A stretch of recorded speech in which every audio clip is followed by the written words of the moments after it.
Untuk kawan-kawan yang bergaji 1,008 hingga 2,000 nak cari kereta yang boleh buat full on, dan yang paling penting, kemungkinan besar anda boleh dapat lagi cashback 1,000 hingga 2,000. So, ini dia Volkswagen Jetta tahun 2014 1.4 TSI model.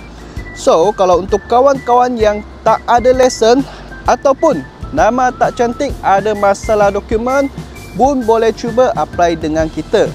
Kita ada cara dia boleh bantu anda submit sampai dapat kereta. So, untuk harga on the road kereta ni 25,800. Yang ini harga dia without insurance dengan road tax. So, untuk bulanan kereta ni hanya bawa 470 sahaja. Kereta ni masih boleh loan lagi 6 tahun. Kereta ni condition dia masih sangat cantik lagi. Untuk cat kereta, kami telah siap 4 layer cat yang baru. Okey, lampu kereta masih lagi original, tetapi lampu ini kami sudah buat siap smoke untuk anda. So kereta ni dia nampak tak begitu boring. So bawah dia ada lagi fog lamp. Untuk enjin kereta pun sangat-sangat senyap. Owner sebelum memang ada jaga kereta ni. Dia sangat jaga dia punya servis. Okey, untuk rim kereta masih kekal dengan rim original lagi. Yang ini 16 inci punya rim lah. Bunga tayar masih ada lagi 70%. Masih boleh pakai lagi lama. Okey, so ini adalah interior kereta ni. So yang tengok dashboard dia semua cantik-cantik punya. Scratch ketuk memang tak ada. Owner sebelum sangat sayang kereta ni. Lepas tu radio system masih lagi maintain original. Dia pakai button-button lah. Aircon control pun ada di sini, boleh adjust masing-masing punya temperature. So dekat gear sini ada lagi semi auto. Ada lagi semi auto. Lepas tu untuk mileage kereta dalam 100 lebih, tapi engine dia sangat senyap.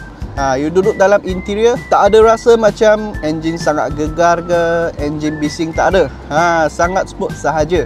Lepas tu steering kereta masih original, masih cantik lagi. Steering pun adalah multifunction steering lah. Mileage dalam 100,000 lebih. Ok, so untuk kerusi kereta ni dia adalah full original fabric seat. Dan tengok fabric seat dia semua ok sahaja. Tak ada rosak, tak ada koyak. Ok guys, so ini adalah dia punya passenger seat. So passenger seat dia sangat-sangat luas. Kalau you orang pernah masuk pergi Honda Civic punya passenger seat, anda tahulah dia punya ruang berapa luas.